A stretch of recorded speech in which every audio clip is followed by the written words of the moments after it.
division of fraction, and I'm going to solve these two questions, the wrong and the right. When we have what? 2 over 3 divided by what? 5 all over 2.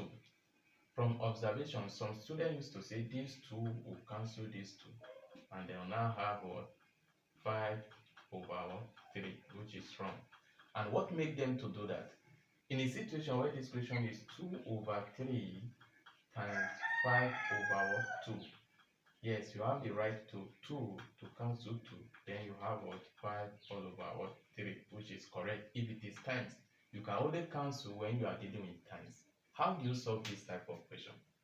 When we have 2 over 3 divided by 5 all over 2.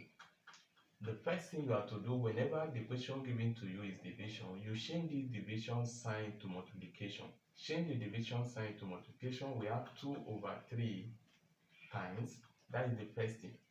Then you interchange the numerator with the denominator. What I mean is that these 2 that you are seeing will go up, while the 5 as the numerator will come down. Then the next you now see 2 times 2 is what? 4. Then 3 times 5 is 15. And this is your final answer. Thank you. Don't forget to follow for more. Bye for now.